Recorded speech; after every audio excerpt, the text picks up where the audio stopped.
Hello, students. Good morning. So, in today's session, we are going to discuss about a new concept, that is economic environment in India. So, in the previous session, we discussed about the dimensions of business environment. They were social, technological, political, legal, and economic environment. So, in that particular aspect, we discussed about what are those factors that affect the business environment or business enterprise. So, I told you any change in any dimensions of business environment will have effect or bring if certain change in the business enterprise. So in today's session we will be discussing about economic environment in India. So what was the condition of Indian economy and what are the necessary changes the government took in order to bring what necessary changes or to in order to develop the economy of India. So Indian economy is a developing economy. Okay, so at a particular point of time, the government came up with a lot of economic crisis. You can say that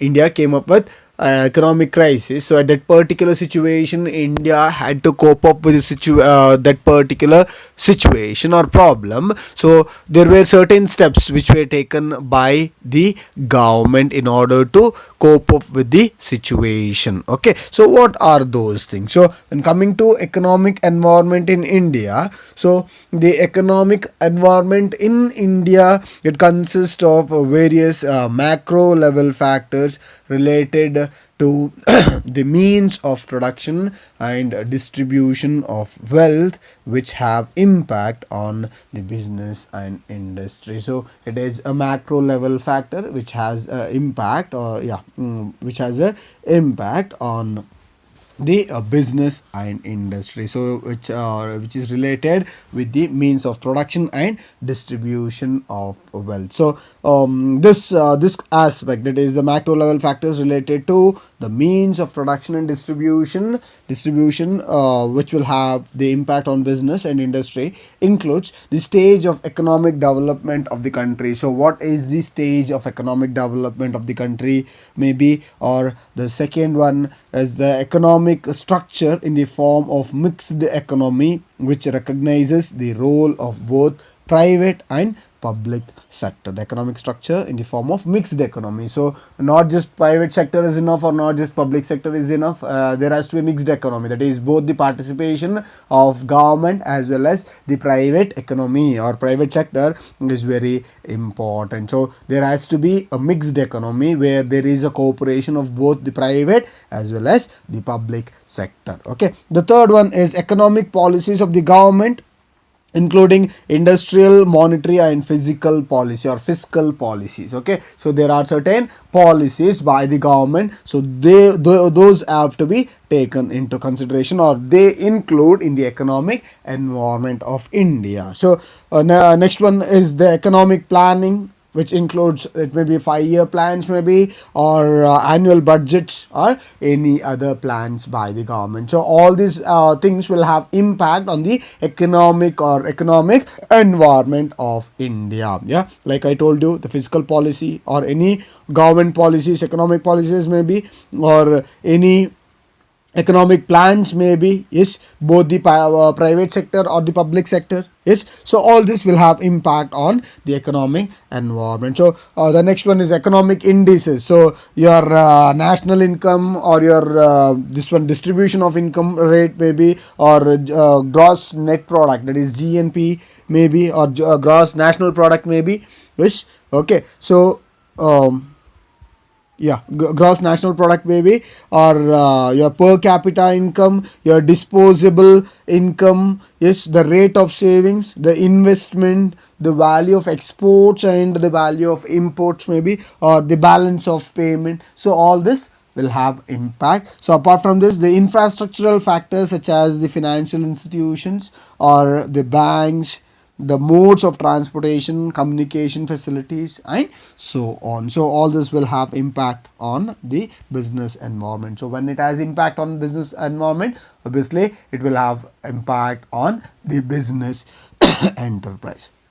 So the business enterprise in India do realize the importance and impact of the economic environment on their work. So almost all annual company reports presented by the chairpersons, almost all the what reports presented by the chairpersons of the company devote considerable attention to the general economic environment prevailing in the country as assessment and its impact on the company. So what are the assessment and what are the impacts of this economic environment in the on the business organization? Okay, so so, what was the situation of India before independence? So, the economic environment of business in India has been steadily changing, mainly due to government policy. So, government policy play a very prominent or an important role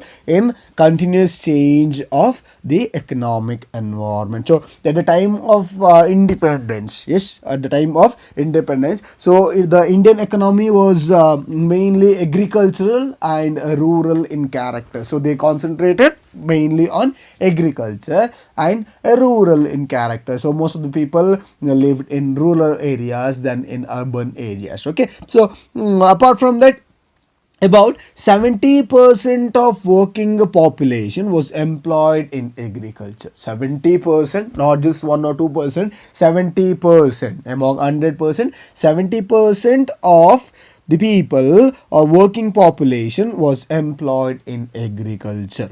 Okay, so in simple we can say that India was a country which concentrated on agriculture. So about 85% of population was living in village. Yes, that is why it is said that it is mainly, or Indian economy was mainly agricultural and rural in character. One is 70% of total working population was employed in agriculture and 85% of population was living in villages. Okay, so production was carried out using irrational low productivity technology. So there was no updated technology. Yes, the production was getting carried out in using a low productivity technology, or irrational, not in a rational method but irrational method, where there are no proper techniques of production. Okay, so communicable diseases were widespread, lots of communicable diseases, mortality rates because of these diseases, mortality rate or the death rate has had increased. Yes, okay, so not only that but also there was no good public health system in Indian economy. So in order to solve these economic problems of our country, the government took several steps, including control by the state of certain industries, central planning, and reduce importance of private sector. So what it did is, the government took several steps, including control by the state of certain industries, central planning, and reduce importance to importance of the private sector. So what it did, it reduced importance of private sector. The main objectives of India's development plans were what? So what are the main objectives of India's development plan? So one is initiate rapid growth, that is rapid economic growth, to raise the standard of living, reduce unemployment and poverty. Initiate rapid economic growth to raise the standard of living, reduce unemployment and poverty. So when this unemployment and poverty reduces in the country, then obviously what happens is like the standard of living increases. So this in turn helps in the economic growth or the rapid economic growth. So unemployment can be reduced. So when the person is employed, then poverty reduces. Yes, Okay, poverty reduces. So when poverty reduces or when the person is employed, what happens is like it will have it will have increased standard of living. So standard of living will totally change from what it was before. So this in turn will lead to economic growth of the country. So the next second one is become self-reliant and set up a strong industrial base within the emphasis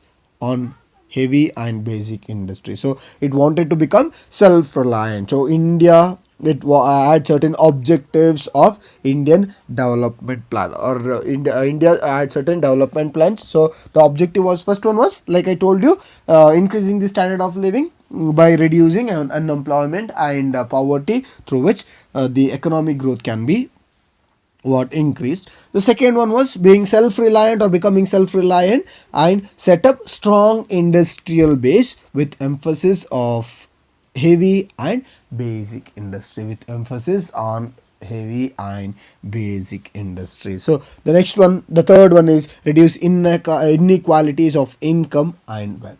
Inequalities of income and wealth. So inequality of income and the wealth has to be totally reduced. So it becomes equality, or it brings equality in the economy. So the fourth one was to adopt a socialist pattern of development. Yeah, to adopt a socialist pattern of development. So based on equality and prevent exploitation of man by man. So there has to be a socialist pattern. This equality has to be a main agenda or the motive of the what country or the economy. Okay, so in accordance with this economic planning, the government, what it did is it gave a lead role to public sector. So what this public sector had to do? So the lead role to the public sector was given on infrastructure industry. So the public sector concentrated on infrastructure industry. So I told you that there is a mixed economy. Both private sector as well as the public sector has to take initiative, or they have to work together. Okay, so when public sector it took up the infrastructure industry, the private sector was broadly given the responsibility of developing consumer goods industry.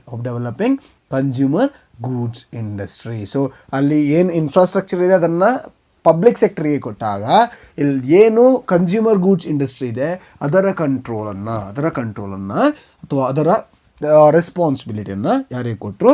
Private ಸೆಕ್ಟರ್ಗೆ ಕೊಟ್ಟರು. Okay, so at the same time what the government did is it had to impose, or it imposed several restrictions, regulations and control. Yeah, it brought certain restrictions, regulations and control on working of private sector enterprises. Why? Because if the private sector is given total control, then what happens? They will not listen, or they will not abide by the rules of the public sector or the economy.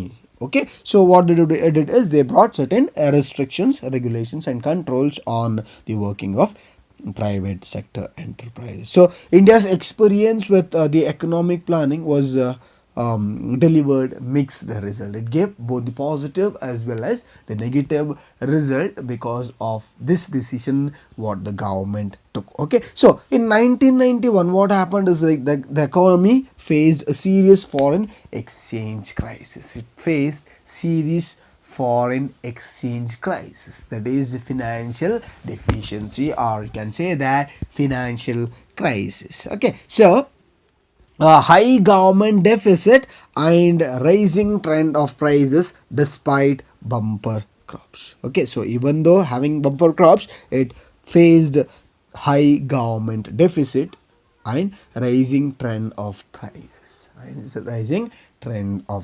So the government had to face lots of financial difficulties in the year 1991 in India. Okay, so as a part of economic reforms, the government of India announced a new industrial policy in 1991. Like I told you in your earlier class, the country had to come up with new industrial reforms. So at that particular time, the prime minister of the country was P.V. Narasimha Rao and the financial minister was Manmohan Singh. Okay, so these people, that is Manmohan Singh, played a very important role in getting the industrial policy of 1991 in the in the month of July. Okay, so what were the features of this policy? Yes, what were the features of the policy, that is industrial policy of 1991? Okay, so what the government did is, the first one is, the government reduced the number of industries under compulsory licensing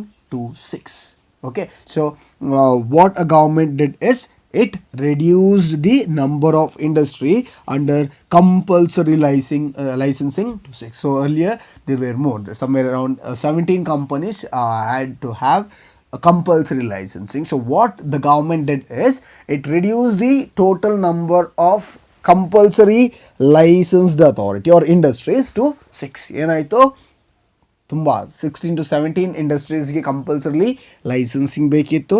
S, so those were compulsorily licensed industry. So ಅದನ್ನು ಏನು ಮಾಡಿದ್ರು, ಅದರ ಅಮೌಂಟನ್ನು 6ಗೆ ಮಾಡಿ 6 industries should have compulsory license. Yes, okay, so the had to get compulsorily license, without which they are not supposed to get operated. Okay, the second one was, many of the industries reserved for public sector under earlier policy were reserved. Many of the industries reserved for public sector.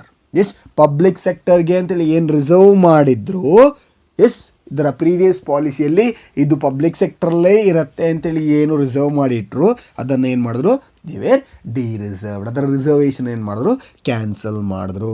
The role of public sector was limited only to 4 industries of strategic importance. So the role of public sector was limited only to 4 industries. So public sector, very 4. So many of the industries are reserved for the public sector under the earlier policies were de-reserved, like I told you. So in the earlier policy there were certain industries which were reserved as public sector. Yes, which were reserved as public sector were de-reserved, and those organization or the role of public sector was limited only to 4 industries of strategic importance. So ಬರೀ ಆ 4 ಇಂಡಸ್ಟ್ರೀಸ್ಗೆ ಬಿಟ್ಟು ಬಾಕಿ ಏನು industries ಇದ್ದಾರೆ ಅವ್ರನ್ನೆಲ್ಲ ಏನು ಮಾಡ್ತಾರೆ, ಅದನ್ನೆಲ್ಲ ತೆಗೆದುಬಿಟ್ಟು ಇಲ್ಲಿ ಪಬ್ಲಿಕ್ ಸೆಕ್ಟರ್ಗೆ ಅಂತೇಳಿ 4 ಇಂಡಸ್ಟ್ರೀಸನ್ನು ಇಟ್ಟಿರ್ತಾರೆ. Okay, so the third one is, disinvestment was carried out in case of many public sector industrial enterprises. This investment was carried out in case of many public sector industrial enterprises. So what happened is, like, this investment was taken place. So what they did is, like, the investment which was made by the government was taken back. ಅಂದರೆ disinvestment ಅಂದರೆ ಏನು investment ಮಾಡಿರ್ತಾರೆ ಅದನ್ನು return ತಗೊಳ್ಳೋದು. Okay, so the fourth one was, policy towards foreign capital was liberalized. Policy towards the foreign capital was totally liberalized. ಏನು foreign capital ಇತ್ತು, ಆ foreign ಕ್ಯಾಪಿಟಲ್ದು ಪಾಲಿಸೀಸನ್ನು total ಆಗಿ ಲಿಬರಲೈಸ್ ಮಾಡಿದ್ರು. The share of foreign equity participations was increased in many activities. 100% FDI was permitted. So ಮೊದಲು ಏನಿತ್ತು, 1991ಕ್ಕಿಂತ ಮುಂಚೆ foreign investment ಅಥವಾ ಫಾರಿನ್ ಕ್ಯಾಪಿಟಲ್ ಏನಿತ್ತು, ಇನ್ವೆಸ್ಟ್ಮೆಂಟ್ ಏನಿತ್ತು, ಅದು 100% ಇರಲಿಲ್ಲ. There were lots of restrictions when coming to foreign direct investment. So in 1991 what it did is, foreign capital was liberalized.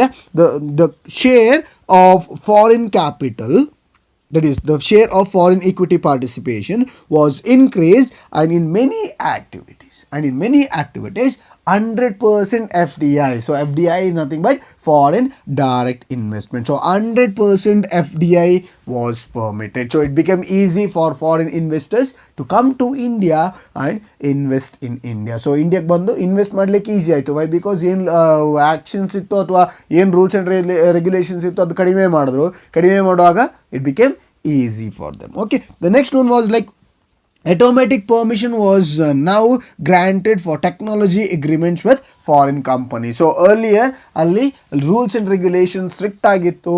There were no direct agreements made, or automatic agreements were not made. So after 1991, automatic permission was granted for technology agreement with foreign countries. Yeah, foreign investment, when they invest in India, foreign country organizations or the people of India, when they get on with the agreement with the foreign country. So there was direct automatic permission given for technology agreement with foreign countries. So the people of India, or the organizations or enterprises of India, had a permission to directly go on with the approval, or permission was given to carry on with technological aspects with foreign countries. Okay, the next one was like Foreign Investment Promotion Board, that is FIPB. Foreign Investment Promotion Board was set up to promote and channelize foreign investment in India. So a special board called Foreign Investment Promotion Board. So this can be asked for your test or for your examination. So expand FIPB, Foreign Investment Promotion Board. Foreign Investment Promotion Board. So it was a special board set up by the government. Yeah, set up by the government to channelize the foreign investment, to regulate the foreign investment in India. Why? Because this financial crisis of the country has to be reduced. ಏನು financial crisis ಇದೆ ಕಂಟ್ರಿಯಲ್ಲಿ, ಅದನ್ನು solve ಮಾಡಬೇಕು ಅಂದರೆ ನಾವು effective steps ತಗೋಬೇಕು. Foreign direct ಇನ್ವೆಸ್ಟ್ಮೆಂಟ್ಗೆ ನಾವೇನು ಮಾಡಬೇಕಾಗುತ್ತೆ, ಸಪೋರ್ಟ್ ಮಾಡಬೇಕಾಗುತ್ತೆ. ಅವಾಗ ಮಾತ್ರ ಅವರು ಫಾರಿನರ್ಸ್ ಅಥವಾ ಫಾರಿನ್ ಕಂಟ್ರೀಸ್ ಡೈರೆಕ್ಟಾಗಿ ಬಂದು ನಮ್ಮ ಕಂಟ್ರಿಲಿ ಇನ್ವೆಸ್ಟ್ ಮಾಡಲಿಕ್ಕಾಗುತ್ತೆ. ಮೊದಲು ಅಂಥ ಪರ್ಮಿಷನ್ ಇರಲಿಲ್ಲ. So they could not invest 100% in the country. ಅವ್ರಿಗೆ 100% ಇನ್ವೆಸ್ಟ್ ಮಾಡಲಿಕ್ಕೆ ಇರಲಿಲ್ಲ. ಸೊ ಇವಾಗ ಏನಾಗಿದೆ, after 1991 industrial policy, the person who is a foreign entrepreneur can come to India and invest in India and its business activity. Okay, so this was the main change which brought positive note to the Indian government or economy. Yeah, this changed, or this brought certain changes in the economy. So you might have heard about the changes which took place in the industrial policy of 1991. So you know LPG. Yeah, what is LPG? Liberalization, privatization and globalization. So this was the main change which the government brought. So one is globalizing, second one is liberalizing, and the third one is privatizing. Okay, so ಎಲ್ಲವನ್ನ ಸೇರಿಸಿ ನಾವು ಇಲ್ಲಿ points ಅಂತ ಕೊಟ್ಟಿದ್ದೀರಿ. So in the next class, what I can do is like I can discuss about what is liberalization, what is privatization, and what is globalization. So apart from this, that is your government introducing the Foreign Investment Promotion Board to promote and channelize the foreign investment in India. What happened is like appropriate measures were taken to remove the obstacles in the way of growth and expansion of industrial units of large industrial houses. So when it comes to economy or a business organization, there are lots of obstacles that may arise. So what the government did is appropriate measures were taken to remove obstacles in the way of growth and expansion. So if there are any expansion in the way of growth, then what happens? Obviously it hinders the performance of the economy. So in order to see that the growth of the organization or growth of economy is not getting hindered, what it did is it saw that, or it took active measures to see that the obstacles are taken into action. Okay, so small scale sectors was assured all help and accorded due recognition. So small scale industry also plays a very a prominent role. So small scale sector was assured all help and accorded due recognition. So due recognition was accorded to small scale sector. So in essence, this policy has sought to liberate industry from the shackles of licensing system. So liberalization. So when coming to licensing system also, there are certain change which is done by the government in order to what develop the country, or in order to bring certain changes in the country. Okay, so drastically reduce the role of public sector when it comes to privatization. So in privatization, what we did is we reduced the what power of the public sector. So public ಸೆಕ್ಟರಲ್ಲಿ ಏನು power ಇದೆ ಗೌರ್ಮೆಂಟಿಗೆ, ಅದನ್ನು ಏನು ಮಾಡಿದ್ವಿ ನಾವು, reduce ಮಾಡ್ತಾ ಬಂದ್ವಿ.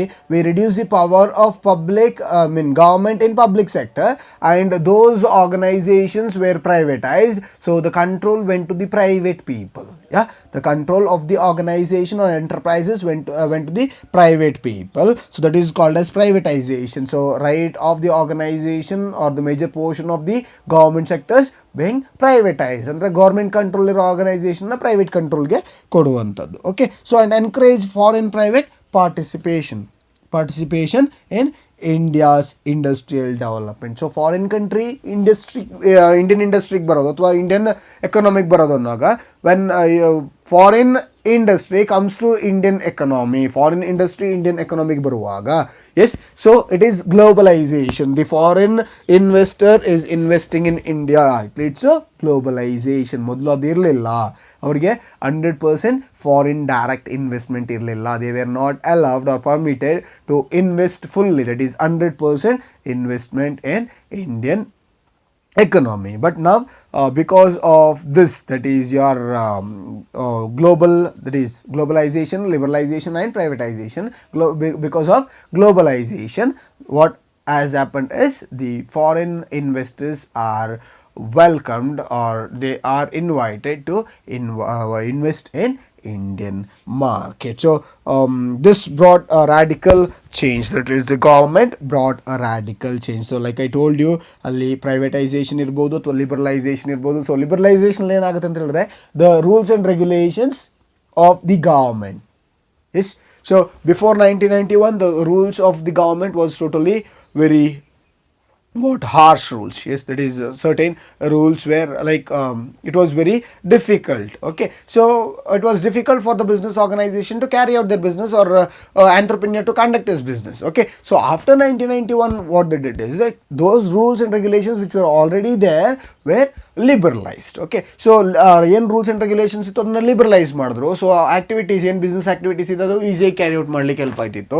ಮತ್ತು ಇನ್ನೊಂದು ಪ್ರೈವೇಟೈಸೇಷನ್, ನಾನು ಹೇಳಿದಾಗೆ ಪಬ್ಲಿಕ್ ಸೆಕ್ಟರ್ ಏನಿತ್ತು, ಆ ಪಬ್ಲಿಕ್ ಸೆಕ್ಟರ್ ಅದರ ಕೆಲಸವನ್ನು ಪ್ರೈವೇಟ್ ಸೆಕ್ಟರ್ಗೆ ಬಿಟ್ಟುಕೊಡ್ತು, ಅಥವಾ ಆ ಪಬ್ಲಿಕ್ ಸೆಕ್ಟರ್ಗೆ ಏನು ಕೆಲಸ ಅಂತಿತ್ತು ಅದನ್ನು ಪ್ರೈವೇಟ್ ಸೆಕ್ಟರ್ ಅವ್ರು ಮಾಡ್ಲಿಕ್ಕೆ ಶುರು ಮಾಡಿದ್ರು, ಅಥವಾ ಪ್ರೈವೇಟ್ ಸೆಕ್ಟರ್ಗೆ ಕೊಡ್ಲಿಕ್ಕೆ ಶುರು ಮಾಡಿದ್ರು. ಅವಾಗೇನಾಯಿತು, ಆಕ್ಟಿವಿಟಿನೂ ಈಸಿ ಆಯಿತು. ಓಕೆ, ಮತ್ತು ಥರ್ಡ್ ಒನ್ ಇಸ್ ಗ್ಲೋಬಲೈಸೇಷನ್. ನಾನು ಹೇಳಿದಾಗೆ ಮೊದಲು ಫಾರಿನ್ ಇನ್ವೆಸ್ಟರ್ಸ್ ಇಂಡಿಯಾದಲ್ಲಿ ಬಂದು ಫುಲ್ ಇನ್ವೆಸ್ಟ್ ಮಾಡೋ ಹಾಗೆ ಇರಲಿಲ್ಲ. ಇವಾಗ ಏನಾಯಿತು, the supported foreign direct investment also. So this in turn brought a great amount of change in Indian market.